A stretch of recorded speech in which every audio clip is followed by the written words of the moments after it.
অবশেষে বাধ্য হলে হুইয়ার ও সুপারকে পূর্ববর্তী দায়িত্বে ফিরিয়ে আনতে। তত্ত্বাবধায়কের কার্যাবলী পরিচালনা করার পর কিতাব পাঠ ও দস্তরখানার কাজ পরিচালনা করতে বেশ হিমশিম খাচ্ছিলাম। আর যদি অনুমতি প্রদান করেন তবে এখন দৈনিক কাজের ফিরিস্তি পেশ করব। তুমি এখন মহলের তত্ত্বাবধায়ক হিসাবে নিযুক্ত। তুমি দেখে শুনে সবকিছু ঠিক মতো পরিচালনা করবে। আমাকে ফিরিস্তি পেশ করার কোনো দরকার নেই। আমি তোমাকে বিশ্বাস করি। আশা করছি আমি আপনার বিশ্বাসের মর্যাদা রাখতে পারবো। কর্মদক্ষতা রয়েছে, যদি না থাকতো তাহলে এ পর্যায়ে পৌঁছাতে পারতে না। চিরুনি যদি শিথিল মাঝখানে পড়ে, চুলগুলো এমনিতেই সুবিন্যস্ত হয়ে যায়।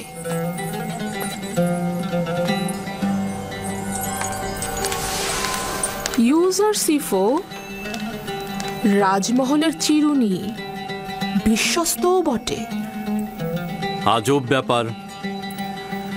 জুলেখা এমন অভিজাত ও দাম্ভিক নারী যে সচরাচর কারো প্রশংসা করে না। সে তোমার তারিফ করছে। নিঃসন্দেহে তুমি জুলেখার প্রশংসায় আন্দোলিত হবার পাশাপাশি রাজমহলের অধিবাসীদের প্রশংসাতেও আন্দোলিত হয়েছ। আমি বিশ্বাস করি ইউজারশিফ এখন রাজমহলের সকল অধিবাসীদের অন্তরে হুকুমত করে। আমি নিজেকে এই সকল প্রশংসার যোগ্য বলে মনে করি না। যদি আমার কোনো কাজে গাফিলতি থাকে তবে জনাবে মালিক অবশ্যই আমাকে সংশোধন করবেন। জনাবে মালিক, যদি আপনার অনুমতি হয় তবে আমি এখন উপস্থিতি ত্যাগ করব। তোমার এই মহলে আসা যাওয়া করবার কোনো অনুমতির প্রয়োজন নেই।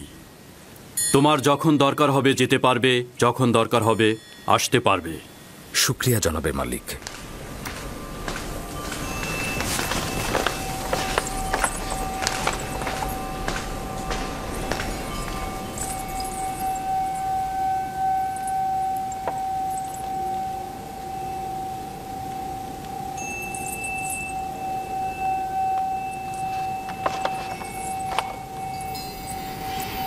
কিছু কি ঘটেছে? ইউজারশিপ পূর্বেও আমার সাথে অনেক বেশি অন্তরঙ্গ ছিল, কিন্তু কিছুদিন যাবৎ তার দৃষ্টি পর্যন্ত আমাকে প্রত্যাখ্যান করছে। ইউজারশিপ যা কিছু করছে তা হয়তো তার লজ্জা শরমের কারণে করছে। সে আর বালক নেই। রূপবান নারীর দিকে দৃষ্টিপাতকে আখলাক ও আদবের বরখেলাপ মনে করে সে।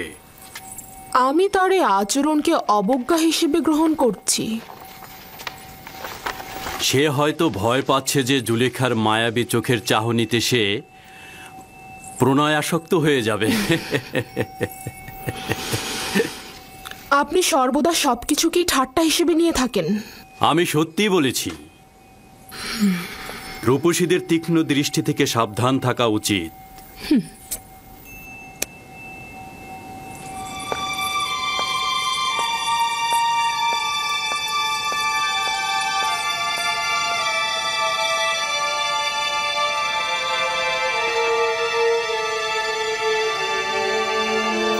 জুলেখা ও ইউজারশিফের আচরণ স্বাভাবিক ছিল না।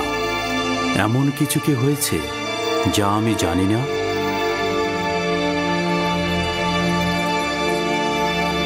রাত হয়ে গেছে এবং আমি অনেক ক্লান্ত। বিশ্রাম করতে চাই, কেউ যেন বিরক্ত না করে। আপনি বিশ্রাম নিন, আমি এখানেই আছি আমার বানু। প্রয়োজন নেই, তুমি এখন যেতে পারো।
খোদাবন্দ, নিজেকে আপনার পানে সমর্পণ করেছি। আমি ফিতনা সৃষ্টিকারী ও প্ররোচনা দানকারী শয়তানের মোকাবেলায় দুর্বল। আপনি ছাড়া কোনো পানাহা নেই। আমার ঈমান সংহত রাখার তৌফিক দান করুন। আমার কলবের আকৃষ্টতার মাহবুব তুমি। তোমার কাছে একটাই চাওয়া, আমাকে কখনোই নিজের অবস্থায় ছেড়ে দিয়ে একাকী করে দিও না।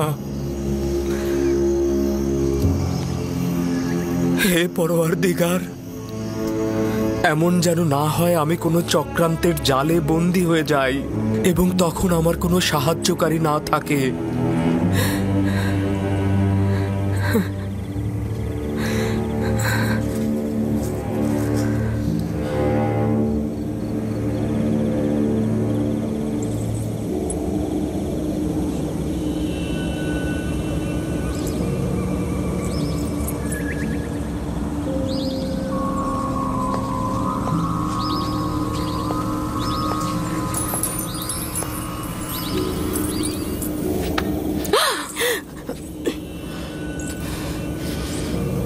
নাদান হস্তি, আমার জানের কসম, তুমি কি চাও? কেন আমার থেকে তুমি দূরে থাকছো না? আমাকে ভুল বুঝবেন না আমার বানু, আমি তো আগেই বলেছিলাম ও ভিন্ন খোদার অনুসারী। এখন দেখলেন তো, ও আমাদের খোদার ইবাদত করে না, ও একজন কাফের। আমাদের এখন অবশ্যই উচিত হবে আমনের প্রধান ধর্মগুরু অজ্ঞামোহরকে এখানে নিয়ে আসা এবং ওকে একটা উচিত শাস্তি করো।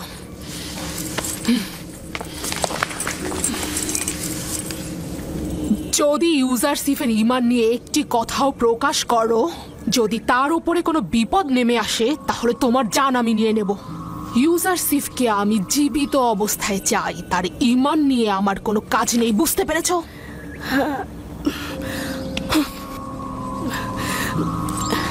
কিন্তু আমার বানু, আমি তো আপনাকে নিয়ে মহাচিন্তিত। সে তো আপনার ঈমান ধ্বংস করে দেবে। এটা তোমার না ভাবলেও চলবে। তুমি আমার সেবিকা, আমার প্রতি অনুগত থাকো। আর যদি এই আচরণেই অবিচল থাকতে চাও, তাহলে আমাকে বলো, আমি আমার নিজের কর্মপন্থা নির্ধারণ করে নেব। তাই হবে, তাই হবে। না আমি ইউজারসিফের কিছু দেখেছি, না আমি কিছু শুনেছি। ইউজারসিফের সব রহস্যই থাকবে।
নাদান হস্তি একটা প্রস্তাব দিতে চায়, কর্ণপাত করবেন?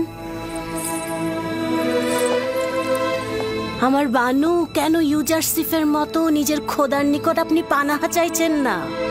যেটা মনে মনে চাইছেন সেটা কেন আমনের কাছে চাইছেন না?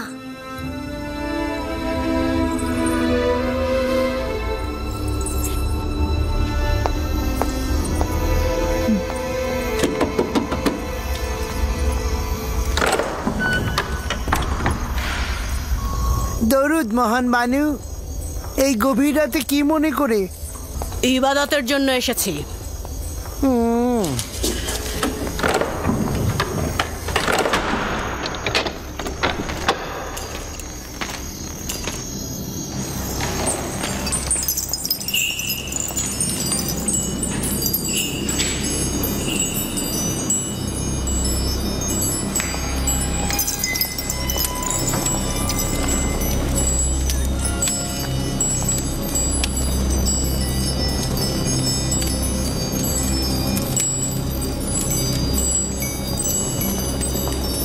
যদি ইউজারশিপকে হস্তগত করতে পারি তাহলে পর্যাপ্ত হাদিয়া তোমার পায়ে অর্পণ করব। তুমি ব্যতীত আমার তো আর কোনো খোদা নেই, আমাকে সাহায্য করো। আমি তাকে ভালোবাসি, সে আমার সম্পদ, সে আমার কেনা গোলাম। কিছু একটা করো যেন সে আমার ফরমানের ওপর তার আনুগত্য স্বীকার করে। আমাকে সাহায্য।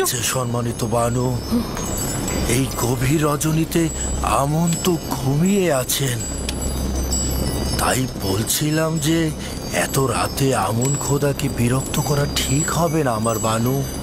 আপনি যখন প্রার্থনা করবেন আমুনের কাছে দোয়া চাইবেন যেন আমার উদ্দেশ্য হাসিল হয়। আপনাকে এবং আমুনকে পর্যাপ্ত হাদিয়া প্রদান করব। সকালবেলাও কিন্তু আমনের কাছে তাগাদ করা যেত। এই আমুনকে আমানত হিসেবে নিচ্ছি। আজ রাতে তার সাথে গোপনে প্রয়োজনীয় কথা বলবো।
জানি না কেন আমুন আমাকে সাহায্য করছে না। আমি কি তার ইবাদতখানার ইলাহি নই? আমার বানু, যদি মহান আমুন না চাইতেন তাহলে আপনি এত ইজ্জত আর সম্মানের অধিকারী হতেন না। মহান আমুন আপনাকে মিশরের সব নারীর উপরে শ্রেষ্ঠত্ব আর এই রাজমহলের সবার উপরে নেতৃত্ব দিয়েছেন। কেন বেহুদা কথা বলছো? কিসের শ্রেষ্ঠত্ব, কিসের নেতৃত্ব? আমার কেনা গোলামের কাছে আমাকে এমন তুচ্ছ করেছে যে আমি কোনো মূল্যহীন প্রাণী, যার দিকে ক্ষণিকের জন্য দৃষ্টিপাত পর্যন্ত করা যায় না। রাজমহল ও শহরের ওপর শ্রেষ্ঠত্ব, আমাকে শুধু ইউজারশিপের ওপরে শ্রেষ্ঠত্ব দিলেই আমার জন্য কাফি। আজব ব্যাপার, আপনি কেন নিজেকে এত দুর্বল ভাবছেন আমার বানু? আপনি এই রাজমহলের বানু আর ইউজারশিপের মালিক। আর তাছাড়া একজন মালিক তো তার গোলামের ব্যাপারে যে কোনো সিদ্ধান্ত নিতে পারে আমার বানু। কেন ভিক্ষা আর মহব্বতের পরিবর্তে নিজের ক্ষমতা আর ইচ্ছার সুফল ভোগ করছেন না? তাই তো, একজন গোলামকে মহব্বত করে কি লাভ? আমি তাকে চাই, আর এটা তো আমার এখতিয়ার, এটা তো অস্বীকার করার কিছু নেই। হে মহান আমুন, আমাকে এব্রানি গোলামের কাছে পৌঁছাতে সাহায্য করো। যদি আনুকূল্য প্রদান করে ইউজারশিপের কাছে পৌঁছে দাও তাহলে আমুনের এবাদতখানায় শত শত স্বর্ণমুদ্রা হাদিয়া দেব।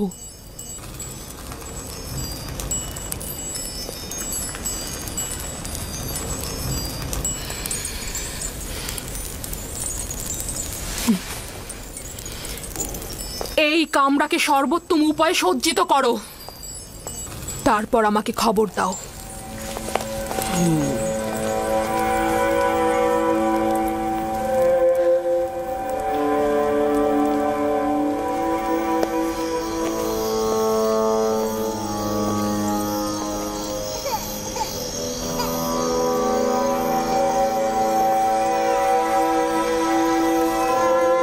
সিতেনে, বোন আমার, সিতেনে,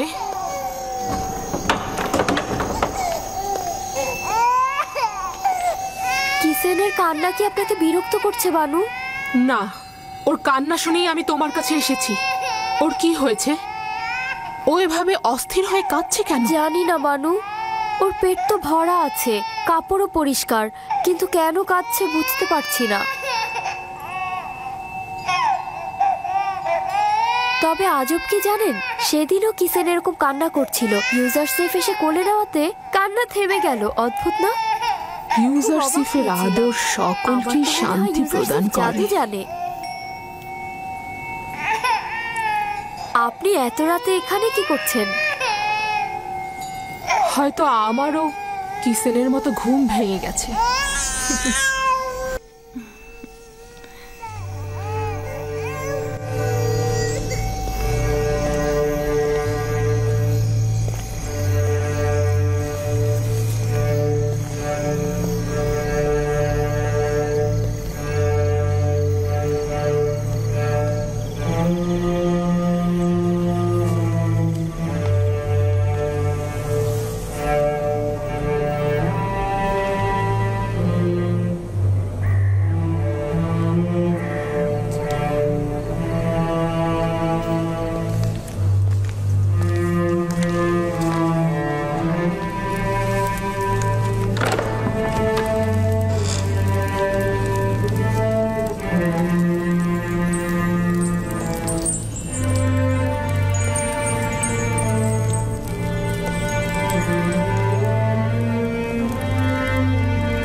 ইউজারসিফকে এখানে ডাকো। সে প্রবেশ করলে সপ্ত দরজা বন্ধ করে দেবে। তামা, তিয়া, মেনি সব গোলামকে এখান থেকে সরিয়ে নিয়ে যাও।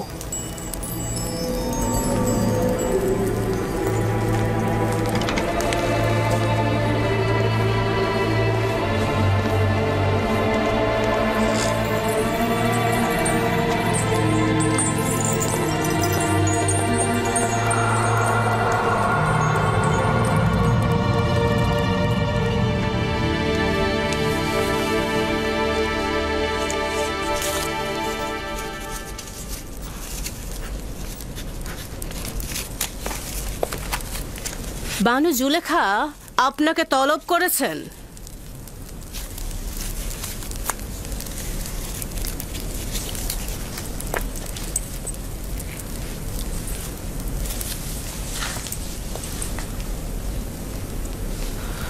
আপনি যান, আমি আসছি। ঠিক আছে, তাহলে আমি সপ্ত দরজার নিকট অপেক্ষায় থাকলাম।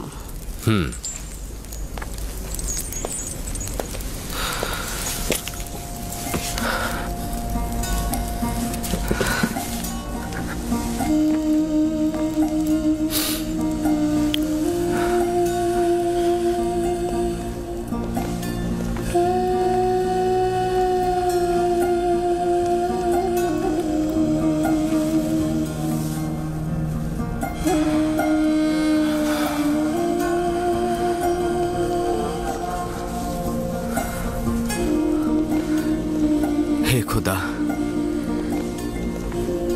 আমাকে একা ছেড়ে দিও না। তুমি ছাড়া আমার আর কেউ নেই।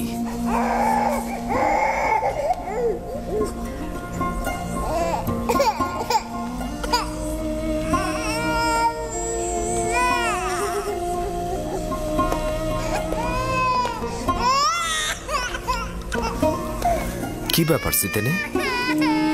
কিসেন আবার কেন এইভাবে কান্না করছে? আমি জানি না কি হয়েছে ওর। আমার মনে হয় আপনার ছোঁয়া পেলেও শান্ত হয়ে যাবে। কি হলো, শান্ত হচ্ছে না কেন? সম্ভবত তার এই কান্না অন্য কোনো কারণ থেকে। সম্ভবত তার নাজুক রুহ অলক্ষণে কোনো ঘটনার পূর্বাভাস পেয়েছে।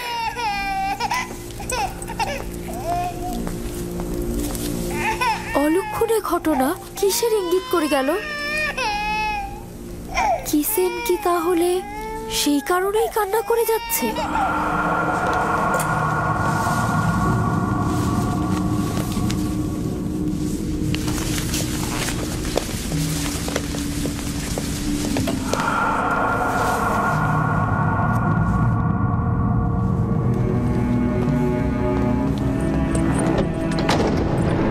যখন তখন যে কেউ এই কামরায় ঢুকতে পারে না। এই কামরায় প্রবেশ করতে হলে তাকে অবশ্যই 7টি দরজা অতিক্রম করতে হবে।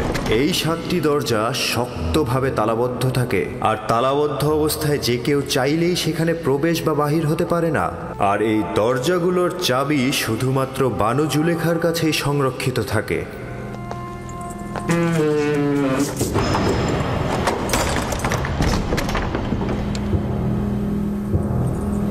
বানু জুলেখার আদেশ।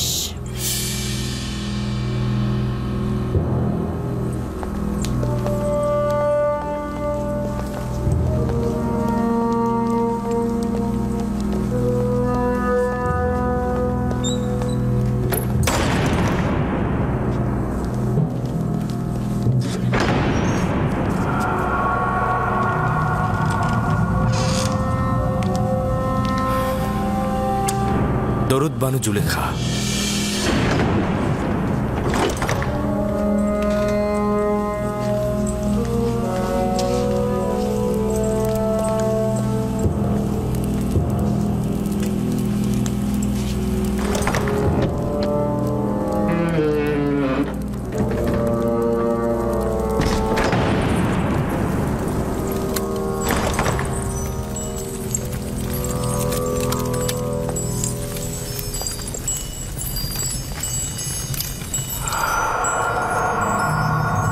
তুই অবগত রয়েছিস যে তুই আমার গোলাম? জি আমার বানু। এবং জানিস যে একজন গোলাম অবশ্যই তার মালিকের প্রতি আনুগত্য প্রকাশ করবে। এখন পর্যন্ত কোনো অবাধ্যতা দেখেছেন কি?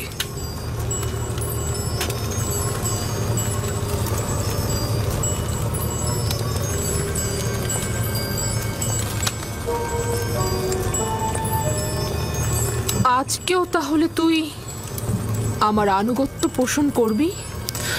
যদি কোনো আদেশ করেন অবশ্যই শিরোধার্য।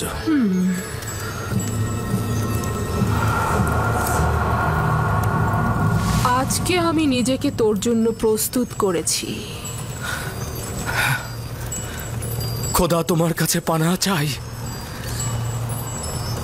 আপনি আমার কাছে কি চাচ্ছেন? খেয়ানত কি? আমি তো বলেছি আপনার কাছে সারা জীবন অনুগত থাকবো আমি, কিন্তু অনুগত আর বিশ্বাসের খেয়ানতের মধ্যে ভিন্নতা রয়েছে। আপনি আমার কাছে কি চাচ্ছেন? আমি তোর কাছে তোকে চাই। আপনার প্রতিদেবতার কাছে আমি বিশ্বস্ত। তিনি আমাকে মহব্বত করেন, তিনি আমাকে উন্নত স্থান দিয়েছেন, তার বিশ্বাসের খেয়ানত করব। আমাকে মহব্বত প্রকাশ করলে তাতে আমি তো খেয়ানতের কিছু দেখছি না। আমি আপনারও আপনার স্বামীর কাছে কৃতজ্ঞতা জ্ঞাপন করছি, কিন্তু তার মানে তো এই নয় আপনার মহব্বতের প্রতিদান দিতে গিয়ে আমি গুনার সাগরে ডুবে যাই। তুই আমার কাছে ঋণী, অবশ্যই তুই আমার মহব্বতের প্রতিদান দিবি, এবং একজন গোলাম হিসেবে তুই বাধ্য আমার আনুগত্য পোষণ করতে। যিনি আপনাদের দয়া আমার উপর বর্ষণে সাহায্য করেছেন তিনি হচ্ছেন আমার খোদা। সে কারণে আমি আপনাদের চাইতে বেশি এবং আপনাদের থেকে পূর্বে তার কাছে ঋণী।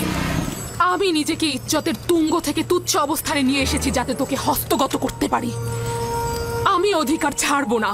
আমি আমার ঈমান ও নিজস্ব চরিত্রকে সাময়িক কামনা বাসনার কাছে বিসর্জন করব না। আমি আর তুমি ছাড়া এই ঘটনা কেউ জানবে না। কিন্তু খোদাবন্দের নজর থেকে এটা আপনি কি করে গোপন করবেন? ও, তাহলে খোদাকে নিয়ে এত ভয়? আমিও তার কাছে লজ্জিত। এটা তো কোনো ব্যাপারই না। তোমার দৃষ্টি সহ্য করতে পারবো না। আমাকে ক্ষমা করো হে মহান আমুন। সে আর আমাদের গুনার সাক্ষী নয়। আমার ভয় মহাপরাক্রমশালী ও প্রখর দৃষ্টি সম্পন্ন খোদায়। ওই হাতে তৈরি আমুনকে ভয় পাওয়া তো অজ্ঞতা ও মূর্খতা ছাড়া আর কিছুই নয়। তুই আমাকে অজ্ঞ মূর্খ বললি? আমি তোর মতো শত লোককে পায়ের নিচে পদদলিত করতে পারি। আমার ঘোড়াগুলোর বিষ্ঠা পরিষ্কার করার মতো যোগ্যতাও তোর নেই, আর তুই কিনা মহান আমুনের কাছে আনুগত্য প্রকাশ করাকে মূর্খতা বলছিস? আমি আদেশ করছি, তুই পালন করতে বাধ্য, আর তা না হলে তোর কবর এখানেই হবে।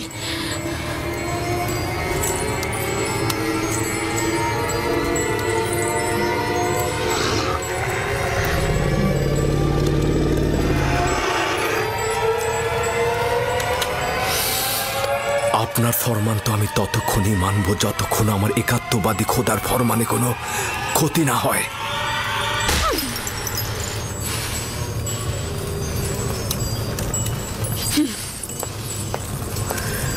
এখন এর সর্বোত্তম জবাব হতে পারে তোমার ন্যায় একই কাজ আমারও করা। হে খোদা তাআলা, তুমি আমার একমাত্র সাহায্যকারী। হে খোদার নবী, একাত্মবাদী খোদার পক্ষ থেকে পয়গম, আমরা আপনাকে ছেড়ে যাব না। জুলেখার মোকাবেলা না করে নিজেকে সংযত রাখুন।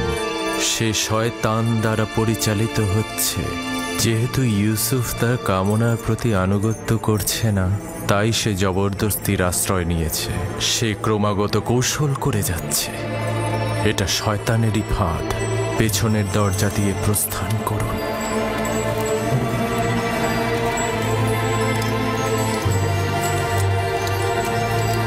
হে খোদার নবী, একাত্মবাদী খোদার পক্ষ থেকে এই পয়গম, পেছনের দরজা দিয়ে প্রস্থান করুন। প্রস্থান করুন। পালাবার পথ নেই, তুমি বাধ্য আনুগত্য স্বীকার করতে।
আমার মনে হয় এখানে কোনো খবর রয়েছে যার বিস্তারিত জানা দরকার। শুনতে চাচ্ছি, যে কেউ একজন কি বলবে? হায় আফসোস আমার, এই সকল মহব্বতের প্রতিদান দেখুন। দেখছেন তো আপনার সহধর্মিনীর সাথে সে কি আচরণ করেছে। এর শাস্তি কি? সে আপনার সহধর্মিনীর প্রতি কুদৃষ্টি পোষণ করেছে। তাকে কঠিন শাস্তি দিয়ে জেলখানায় নিক্ষেপ করুন। বানু জুলেখা মিথ্যা কথা বলছে জনাবে মালিক। আমি দেখেছি জনাবে আলী, ইউজারসিফ কৌশলে বানু জুলেখার কক্ষে প্রবেশ করছে। আলী জনাব, আমি এর বিপরীতে যে কোনো দলিলই নিয়ে আসি না কেন, সেটা আপনার কাছে গ্রহণযোগ্যতা কখনোই পাবে না। কারণ এতে বানু জুলেখার সম্মানহানি ঘটবে এবং আপনি তার পক্ষে রায় দেবেন। আর কারো সাহসও নেই সত্যটা বলার। আপনিও নিশ্চয়ই সেটাই চাইবেন। এর থেকে বেশি ক্রোধের সৃষ্টি করো না। আমি দলিল ও সাক্ষী দেখতে চাই। আমি আসল গুনাহগারকে ধরতে চাই। আমার না আছে গুনাহ না করার কোনো দলিল, আর না আছে কোনো সেবিকা যে আমার পক্ষে সাক্ষ্য দেবে। সুতরাং তুমি দণ্ডিত। এর শাস্তি অবশ্যই পাবে। আমি এর জন্য প্রস্তুত রয়েছি জনাবে মালিক। তবে হাকিকত হচ্ছে সে আমাকে তলব করেছে এবং মিলনের ইচ্ছা পোষণ করেছে। আর এটা প্রমাণ করতে আমার নিজস্ব খোদা ব্যতীত আর কোনো সাক্ষী নেই। তুমি জুলেখার নির্জনতার সুযোগে প্রবেশ করেছ। করিমামা সাক্ষী রয়েছে। সকলেই জানে বানু জুলেখা অপরাধী, কিন্তু তার বিরুদ্ধে সাক্ষ্য দেওয়ার সাহস নেই কার। তোমার সাক্ষীকে হাজির করো এবং সাক্ষ্য দিতে বলো। খোদা ব্যতীত আমার তো আর কোনো সাক্ষী নেই। যদি আমাকে একাকে ছেড়ে দেন তো আমাকে সর্বাপেক্ষা কঠিন পরিস্থিতির মধ্যে পড়তে হবে। আপনি কি চাইছেন, এই গোলামের কথা গ্রহণ করতে?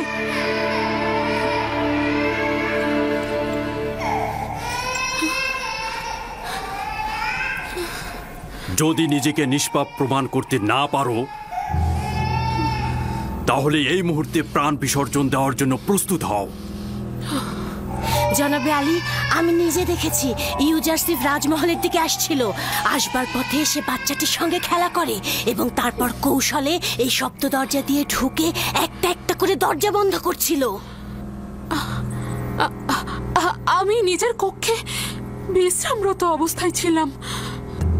তাকে নিজের শিয়রে দেখে চিৎকার করে সাহায্য চাইছিলাম, আর তখন সে পালাতে লাগলো। রুদামুনকে এখানে রাখো। ইউজারসিফের উচিত এখানেই শাস্তি পাওয়া।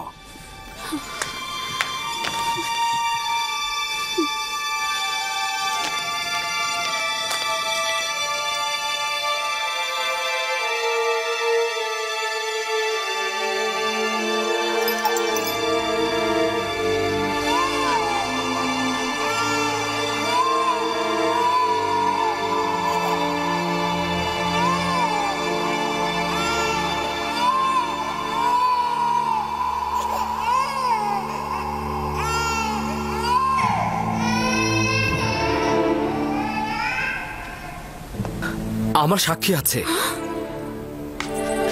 কে তোমার সাক্ষী? নিয়ে এসো তাকে। এই মুহূর্তে তাকে তলব করো। জি জনাবে মালিক, অবশ্যই আমি সাক্ষীকে হাজির করে সত্যটা প্রমাণ করে দেব। সে না আমাকে চেনে, আর বানু জুলেখাকেও চেনে না। সে না আমাকে সমর্থন করবে, আর এমনও নয় বানু জুলেখার সাথে তার কোনো দুশ্মনী রয়েছে। সে তোতা পাখির মতো সত্যটা বলে যাবে, আর এতে কার লাভ হচ্ছে আর কার ক্ষতি হচ্ছে সেটা সে বুঝবে না। সে কে? শাস্তি পাবার পূর্বেই তাকে এখানে তলব করো। আমার সাক্ষী সেই শিশুটি যার কান্না আপনি এখনো শুনতে পাচ্ছেন। তুমি কি আমার সাথে ঠাট্টা করছো? না জনাবে মালিক, আপনার কাছে আমি তাগাদ করছি, ওই শিশুটিকে দয়া করে এখানে নিয়ে আসুন, তাহলেই সত্য প্রমাণিত হয়ে যাবে। একজন নবজাতক সাক্ষী দেবে? সে তো এখনো কথা বলতেই শেখেনি। ঠিক আছে, বলুন তাকে নিয়ে আসতে।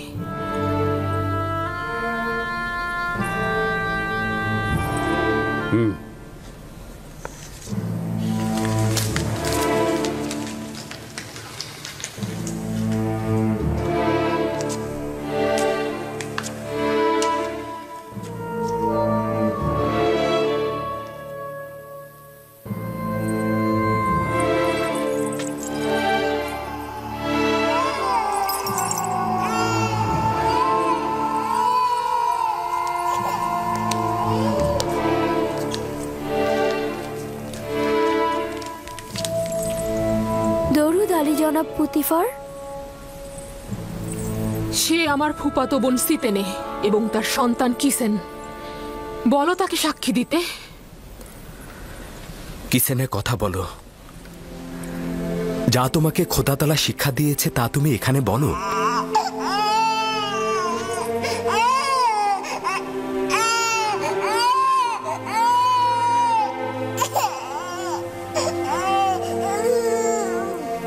বলো কিসিনে।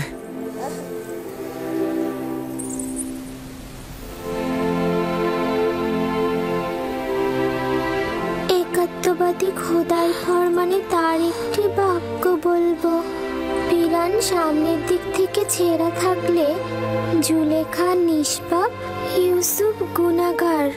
আর যদি পিরান পেছনের দিক থেকে ছেঁড়া থাকে তবে জুলেখা পাপী, ইউসুফ নিষ্পাপ।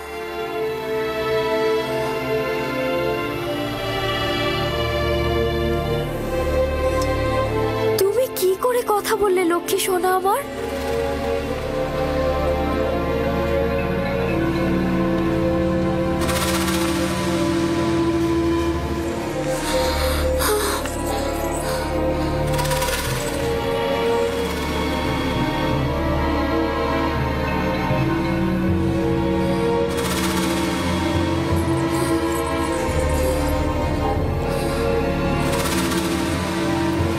তুমি নিজের কান্না দ্বারা আমাকে ধোঁকা দিতে চেয়েছিলে। আসলে নারীদের প্রতারণার ফাঁদ খুবই বিশাল।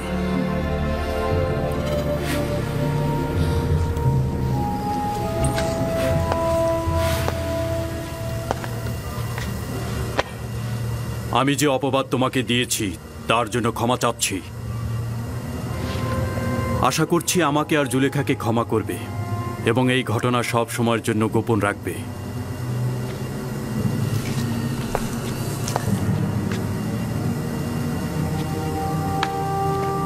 কারো অধিকার নেই এই ঘটনা সম্পর্কে কাউকে কিছু বলার। যদি এই ঘটনা কেউ প্রকাশ করে থাকো তাহলে তাকে কঠিন শাস্তি দেব। চলে যাও।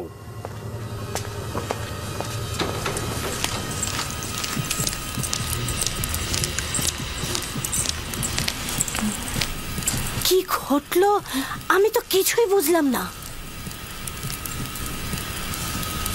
একটা শিশু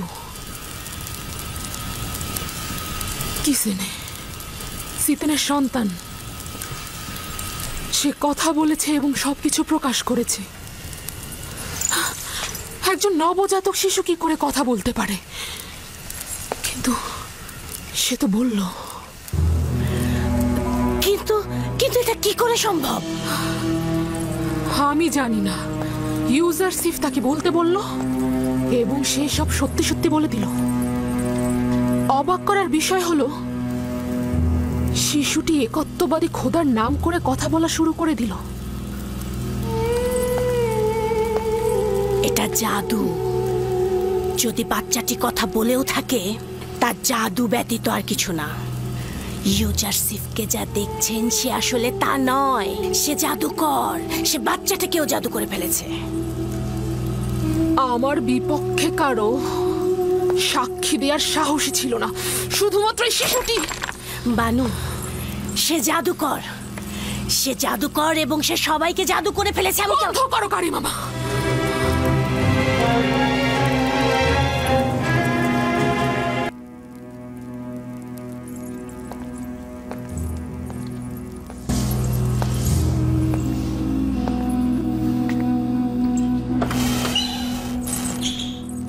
এই দরজাগুলো তো তালাবদ্ধ ছিল, তাহলে খুললো কি করে?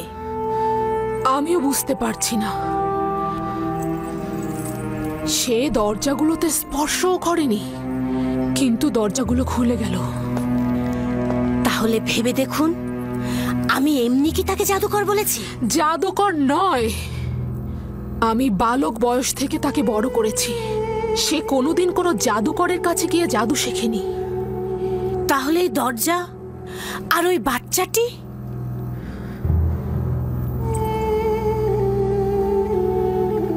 সত্যি তো। এই ইউজারশিপ কে?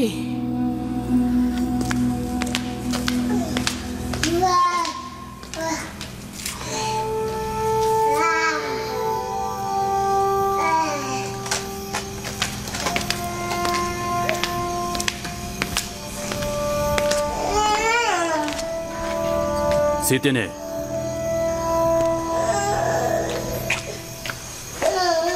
দরুদ আলী জনাব পুতিফার। তুমি কিভাবে কথা বললে? আমার তো বিশ্বাসই হচ্ছে না।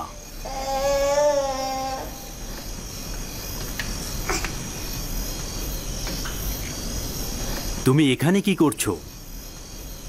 রাজমহলে কেন এসেছো? আমি আমার বোন জুলেখাকে দেখার উদ্দেশ্যে এসেছিলাম। আমি জানতাম না এরকম হবে, জানলে আমি কখনোই আসতাম না। তুমি তোমার মামাতো বোনের সাথে দেখা করতে এসেছো, সমস্যা নেই। তুমি ও তোমার সন্তানকে শুকরিয়া জানাচ্ছি। তোমরা যদি না থাকতে তাহলে জুলেখার ধোকায় পড়ে একজন পবিত্র যুবকের রক্তে নিজের হাতকে কুলুষিত করে ফেলতাম।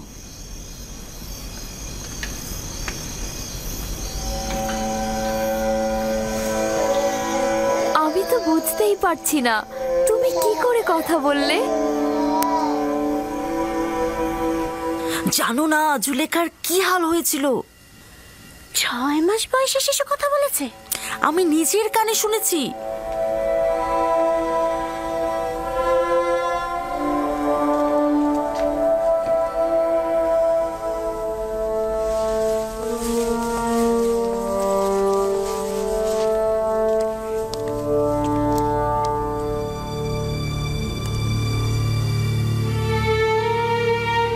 যদি এই খবর সর্বত্র ছড়িয়ে পড়ে তাহলে কি হবে?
দীর্ঘদিনের সম্পর্ক ছিল।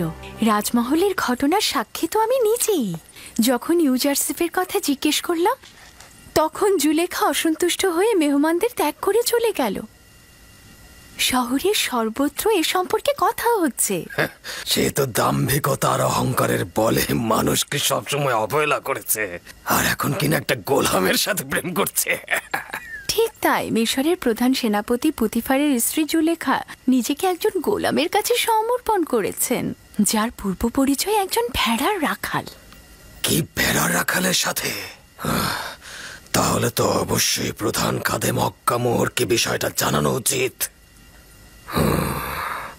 জুলেখা ও পুতিফারকে এবার কিন্তু এত সহজে ছেড়ে দেওয়া হবে না। ঠিক তাই, এটাই সুযোগ জুলেখা ও তার স্বামী পুতিফারের মর্যাদা একেবারে ধূলিসাৎ করে দেবার।